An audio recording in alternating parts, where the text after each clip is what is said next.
Welcome to Take One Whiteboard, where we are capturing in-the-moment conversations with thought leaders on practical solutions towards getting better results. Take one means it is literally one take, unrehearsed and spontaneous. Participants trust the energy of the moment and feel free to explore and share their thinking, often in rapid exchanges with layering of ideas. This can feel unconventional, but the resulting discoveries are candid and honest. We do our best to leave it unedited. I am Stuart Morse, and thanks for tuning in.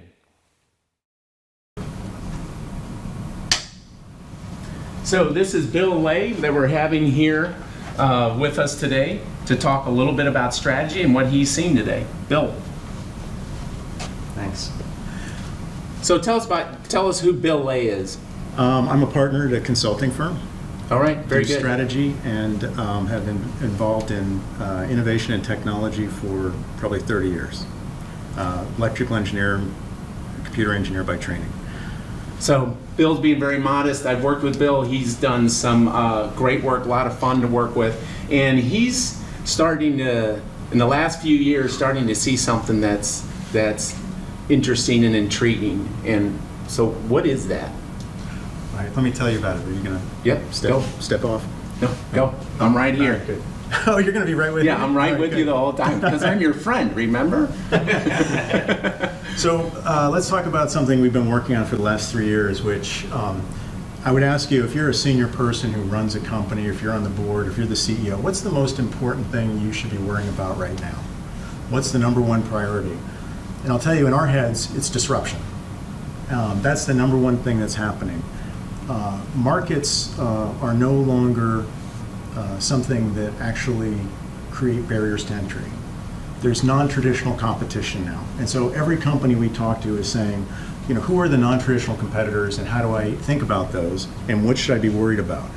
And so we've developed a framework to think about that. And you know, a third of all the Fortune 500 companies won't exist in 5 years as they exist today. I'm not saying they're out of business, but they will be acquired or merged or... So when did you see that trend? When did you see the shift in that trend? That shift started about 10 years ago, 15 years ago. Now some of it's become a more efficient investment banking market where M&A is easier and things like that have become easier. But what it's allowed is companies that aren't making economic investments to basically go away very quick. And that's what we're seeing now is kind of this exponential run. So I want to take you through a couple of the concepts that we've looked at in non-traditional competition and how to think about it. So the first point is everyone has a lens through which they think about strategy. And traditionally, I'll take you through the history of strategy. People started with kind of a market lens. This is back in the 30s, really. You know, Edwin Booz and Allen and Jim Allen and those guys basically would do market studies. They called them surveys. But this was, you know, what are the customers out there and how do I sell more to them? And that's a really good analysis and lens to think about strategy when technology is moving pretty slow. And another lens that people use is operation. So this is when technology is slow. All of these work really well in slow technology movement environments. So if you're the Pennsylvania Railroad and you want to find more customers to get on your railroad and it's 1890, market analysis is terrific. Or you're advertising in 1950 and you want to find out who buys cigarettes, terrific analysis, great way to think about the world, great way to prosecute your company. Operational is the second way, the second strategic lens that we have. These are strategic lenses. Operational is great for almost every company at almost point in time. It's basically, how do I get more efficient? I got to take a couple of dollars out of cost. I got to move, you know, twice as fast, whatever it is. It's always a pretty good strategy. It works pretty well. It breaks down when the technology starts to move quickly, obviously. We'll explain that in a second. And then the third one is capabilities-driven strategy, which is, hey, you know, I have certain capabilities in my company. I'm good at welding steel. I make pipe today. What else could I make by welding steel? So what new products could I make out of the capabilities that I have today? This is kind of what new customers could I find based on what I do today. This is how can I get more efficient at serving those same customers. And this one is basically how do I find some new customers with products that would be different. So those are kind of the three standard lenses people have used over the last 100 years to think about corporate strategy. And what they're missing in all this is kind of the technological component.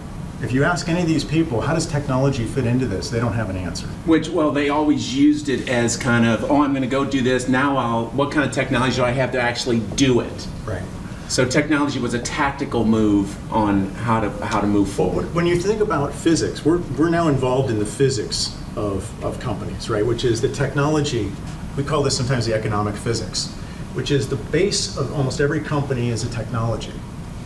On top of that, you have things like, there's business models at the top. How am I going to sell that to people? Right. Am I going to give them razor blades or rent them or whatever it is?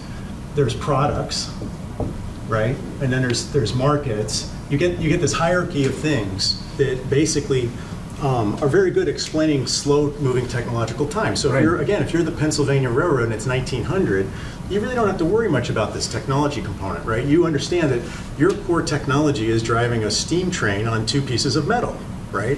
And your fundamental technology is the steam engine. So we always ask every company, this is the first question, what technology curve are you operating on? And we've asked this now dozens and dozens of times, and the typical answer we get from senior people is they have no idea what we're talking about. Well, right when you said curve. What technology curve are you operating on? So that's which is now a data trajectory. Right. Okay, weighted length. And furthermore, are you on a set of curves or a single one? So let's take a complex example like in commercial aircraft. What technology curve are you operating on?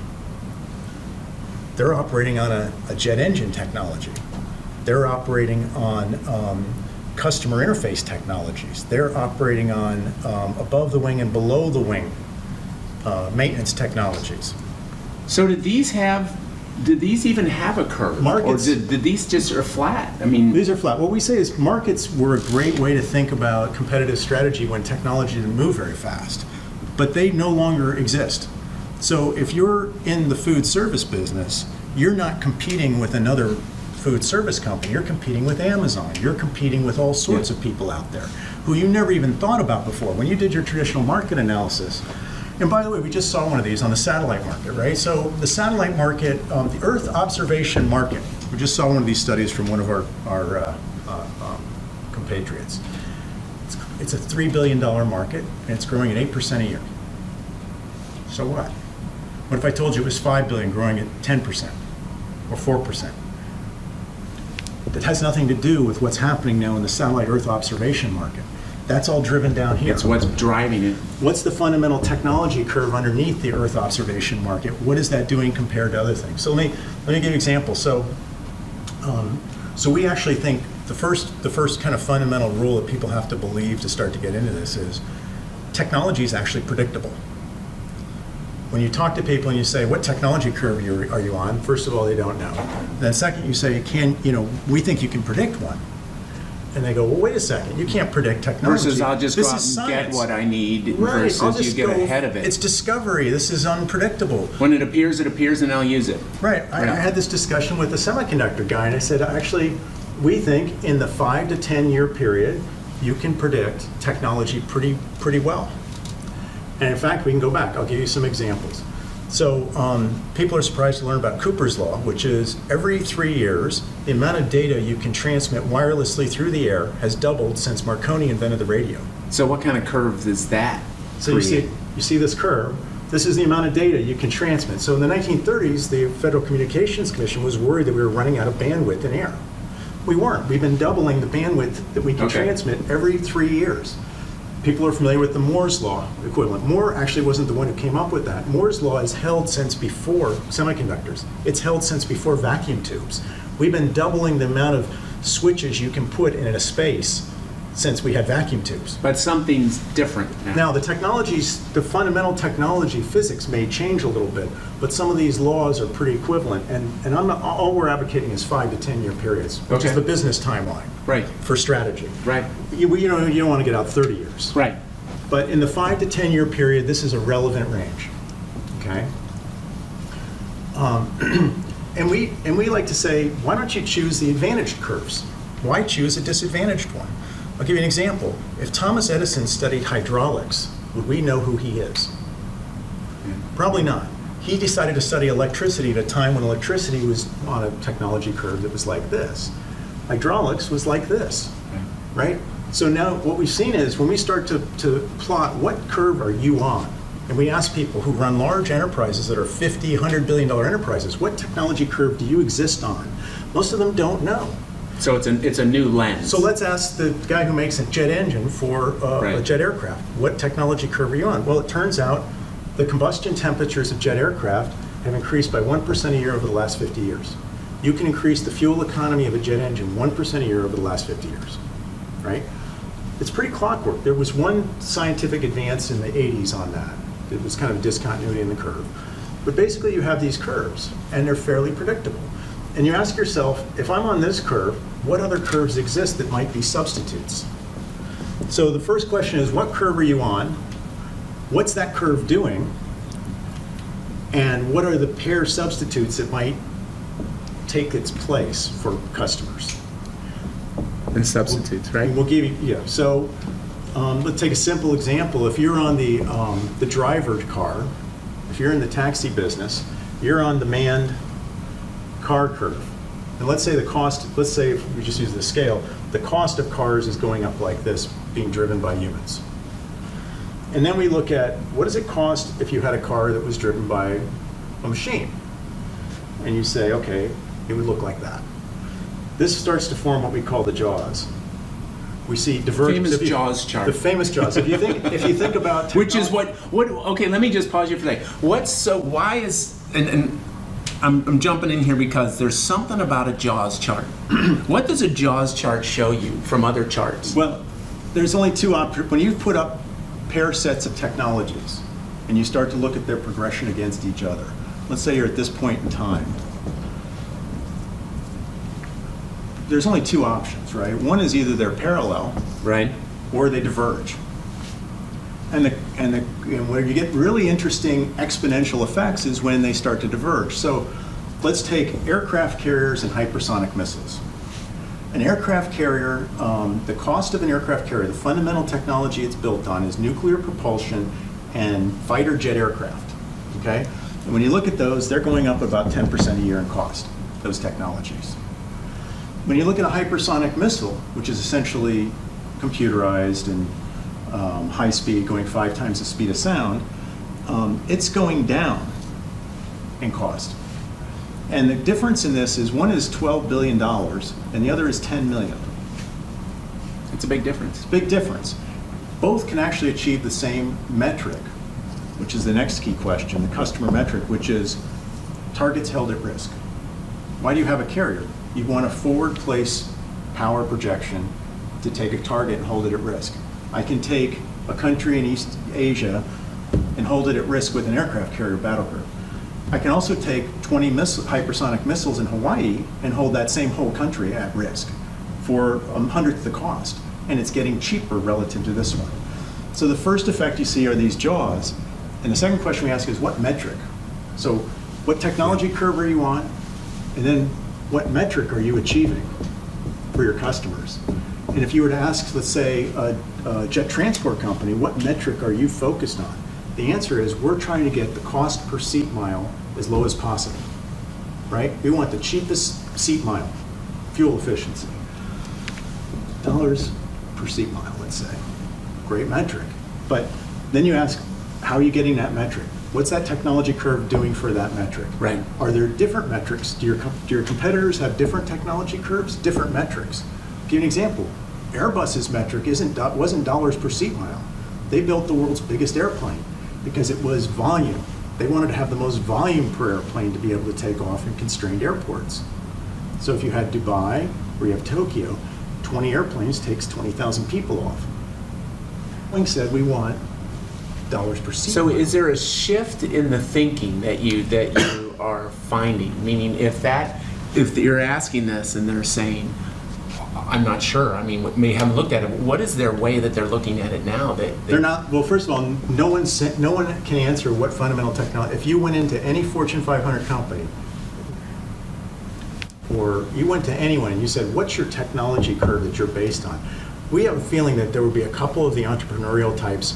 They think about this world this way. You know, types. They think about, what are the fundamental technology curves and which one should I They're jump on? challenging the paradigm. They're not just saying, hey, the way to do They're it playing is Edison. this. They're playing Right. Edison, right? We're not going into hydraulics. And then, by the way, this is not just software. It's not just software is eating the world.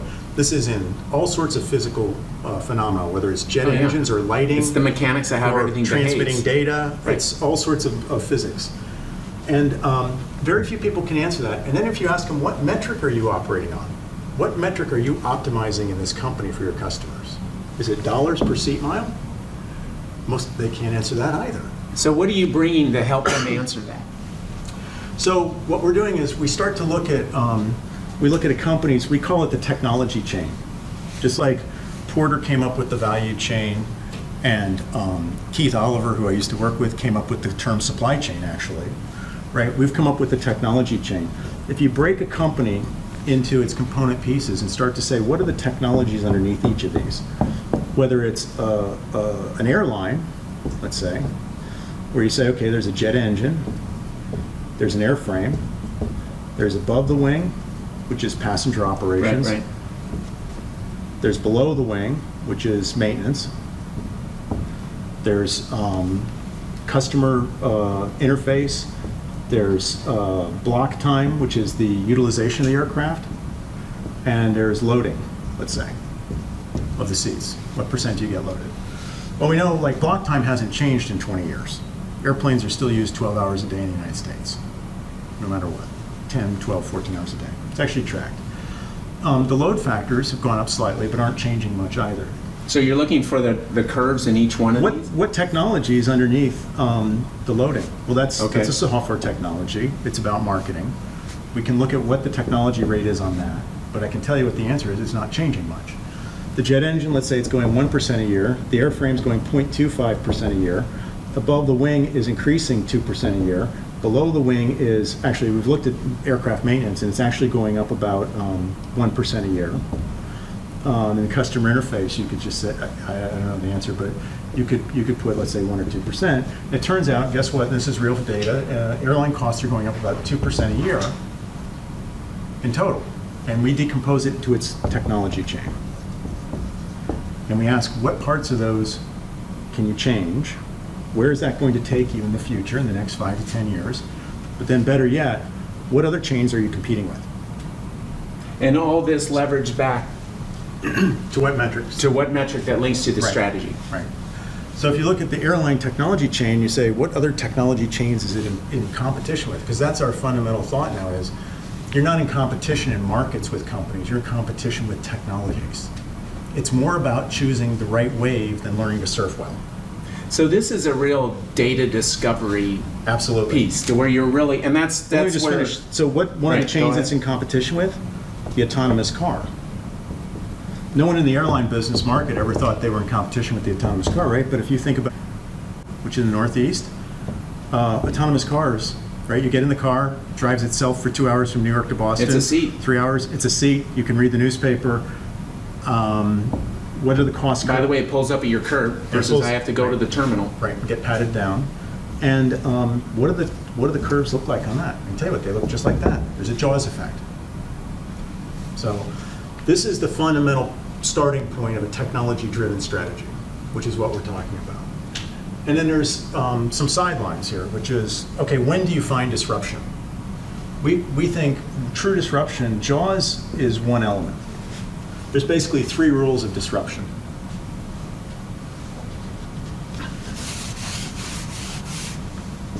There's one, you need a Jaws effect. You need an exponential differential.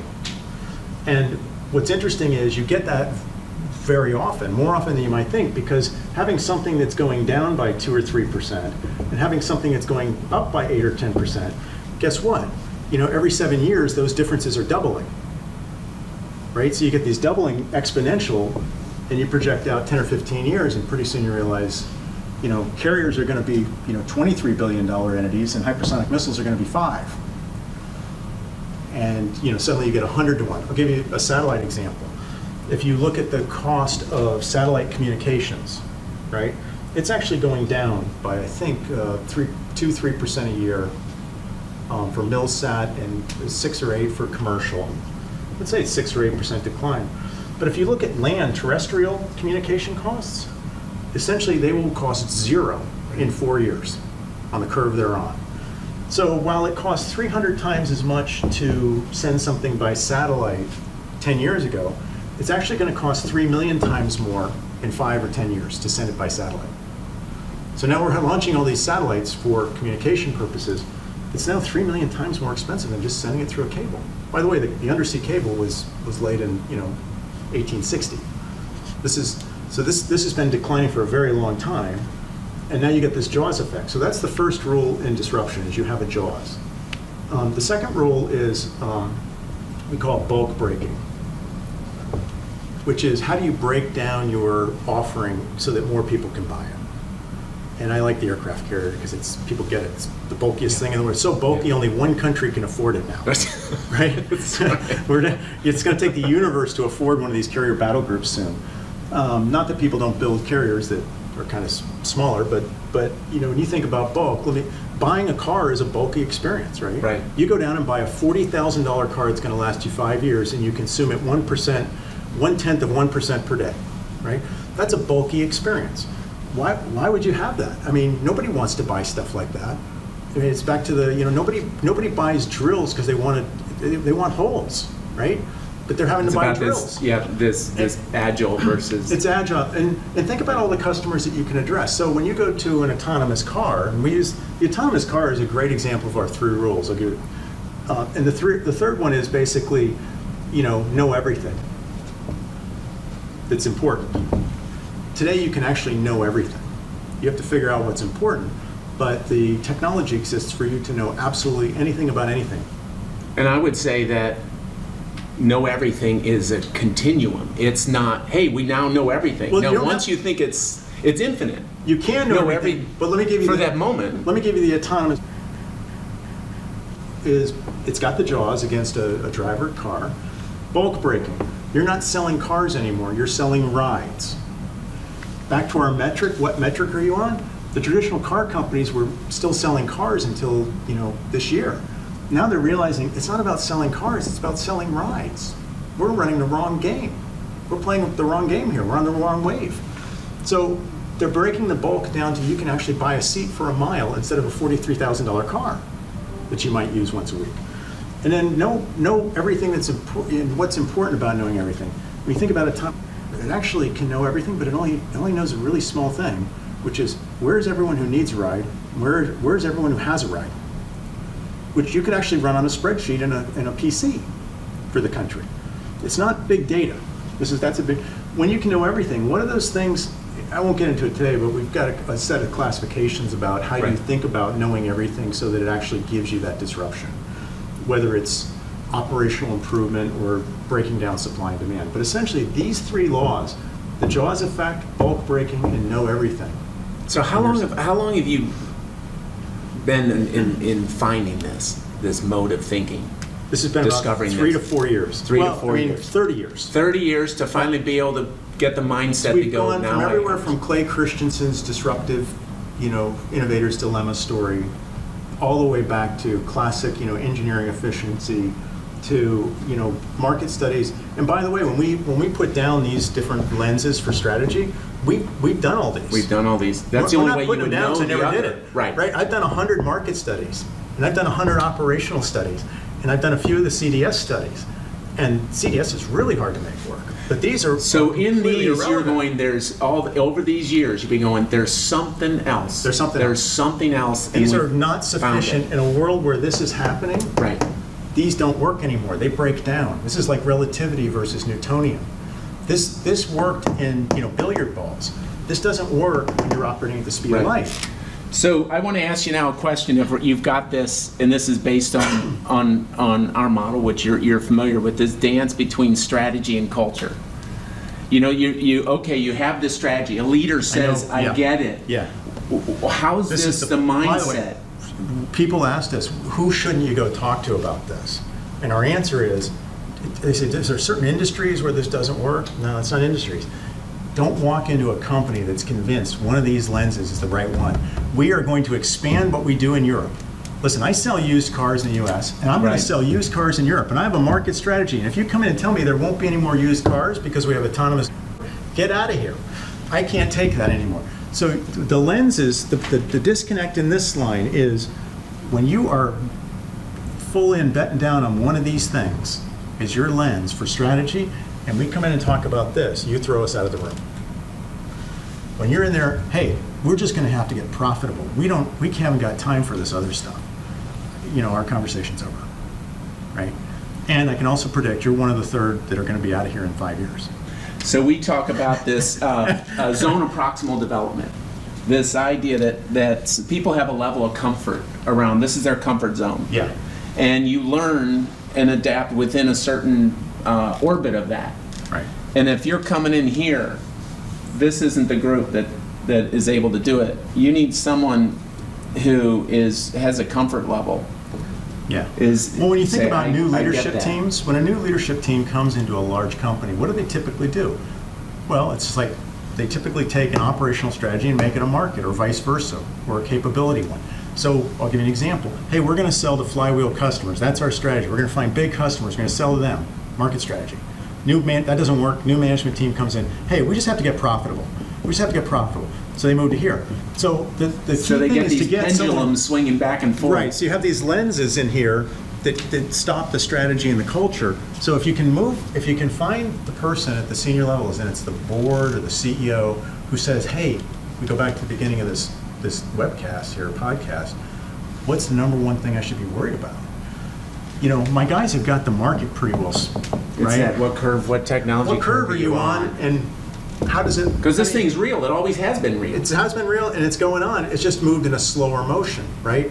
The time between the steam engine and another mode of transport was very, very slow. Is where you drew earlier a trajectory? Mm-hmm. Is this now getting exponential? I mean, is the curve? Is it not a line and it's becoming? Some people curve? say that we're going more exponential as time goes on. Right. Okay, that's a theological debate. We're not going to get into it because We don't need even data need to, around it. We don't have to find that. What we find is two linear divergences become exponential, which is this chart. 2% down okay. and 8% up becomes 11%. Yeah, now I draw a graph inside to represent the jaws, and now we go exponential. Right, now it goes exponential. So what you find is... Interesting, exponential is area within the jaws chart versus... Right. And I'll give you an example of some of the parallels. So if you look at things like, we haven't gone into detail, but like electric utility power versus solar energy. I hate to pop people's bubble, but the fundamental technology in solar is not improving at that faster rate at the moment. Well, I just heard recently about these people who are now taking, being able to sell and exchange energy based on what they produce out of their home that's going to disrupt the grids. They're putting in these small grids, let's go back to but what that's a technology curve. It's on. I mean, there's a social regulatory part of that, which is okay. I'm forced. You know, the utility's forced to buy it at a certain rate. Right. Let's put that aside for a moment. What's the tech? That's business model and market and Right. You know, But we could there's put a regulation in technology. here somewhere too. But there's a technology core at this thing. So why building the world's biggest battery factory in Nevada, right? Because battery technology is only doubling, like lithium ion is only doubling every 11 years. Okay, if you have a car that costs $70,000 because it has $40,000 worth of batteries, in 11 years it will still be $20,000 worth of batteries. It's trying to do production scale. Trying to build the world's biggest scale battery factory to get the cost down from scale, which is, Right. We're talking about a technology learning curve. There's an operational learning curve too. Actually taking calls a technology company and building an operational strategy around it. So how do leaders, where do leaders go who see this, you know, happen to see this video and they go, okay, this is interesting. Where can they go to start getting their head around this? I mean, they can call you. Yeah, but the first thing I would start to ask I'd ask people is, when they walk in with your businesses, I'd say, what technology curve are you on? What are your substitute technology curves? How fast are they moving? How fast are you moving? What metric are you operating on for the customer, for yourself? Is your metric the same as the customer's? That's the question. And this is any industry. Anywhere, This is food service. You're delivering food to restaurants. What's your metric? Is it cost per meal? Is it cost per pound? Is it delivery time? You tell me. So what is, I want to just ask you now about a personal, someone who's a leader who wants to start thinking like this? I mean, they're going to be asking these questions, but they're trapped in this paradigm of this They're in dance these back and lenses. forth. Right. You know, what type of mindset do they need to start just on themselves, start working on about how do I start thinking differently about this? What we've noticed, Mike and I, is when we start seeing the world this way, we just start seeing everything in terms of technology curves. Now maybe that's a danger, right? It's like this guy seeing everything in terms of markets. But when people tell us, oh, hey, there's this market, it's doing this, we tune that out. We start to think, well, what's it truly based on? You're running a railroad. What technology are you? Well, you need that driving? other one, the juxtaposition against these. Yeah, and you start to see the world in its technology curves, and we can show you. There's dozens of these technology curves. So, in a way to communicate, you know, I'm a whiteboard hound. I got a great story. So Yeah, we show go ahead. we show this to Right. okay, and they have a problem right now with deep space exploration. I don't know if they publicized it too much, but it turns out there's a cranial pressure problem in astronauts when you go into space for more than a year. Okay, so they've hired multiple PhDs to try to figure out how to solve that with spacesuits and other external apparatus. And we showed them kind of some of our general technology curves, and one of them that's going very, very fast is genomes and sequencing. And that's doubling every 6 months. So we're having the cost of sequencing the human genome every 6 months. Every 6 months. And we showed him that. He said, I don't know if I'm investing on the right curve because I'm building spacesuits, which is improving 2% a year. You may need to find different astronauts. And it may be easier for me to engineer a new astronaut. Or gene test them, or in 15 years, I could gene test him or engineer a new guy who can go into deep space before I get the 1% a year spacesuit. And immediately, it's like, hey, we're on the wrong curve. You start thinking like this. You start thinking about, where am I putting my investments? By the way, we look at people's, the fundamental of business is making new economic investments. What's the timeline for those investments for the average Fortune 500 company? It's 15 to 20 years, right? We're looking at things people are making business cases out of 15 to 20 years. Look at taxi medallions in New York. Banks were loaning those as recently as 2 years ago. 10, 15-year loans on taxis in Manhattan. Now, maybe in 15 years, taxis in Manhattan aren't autonomous, but maybe they are. You're making investment horizon decisions that are basically exceeding the technology curve decisions. And so when you start thinking about this, what curve am I on? Which investments am I making on what curves? Are the NPVs of my life cycles of my business cases exceeding the technology life cycles? Nobody's asking those questions. So let me ask you more. First of all, you've given us a great overview on this. And when we get together and work on things together, we just spend a lot of time on whiteboards. What's the advantage of? I mean, you've talked to us on a whiteboard here.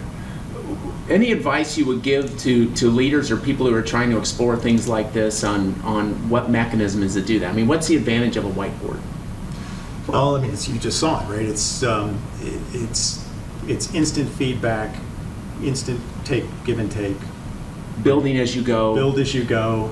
It's stream of thought, which is actually kind of interesting because if you've had the experience, you read the book and then you see the author present it, and you go, wow, I spent 15 hours reading that book. And you go, man, I'd love to talk to if I had that guy for 3 minutes on the whiteboard, I got it.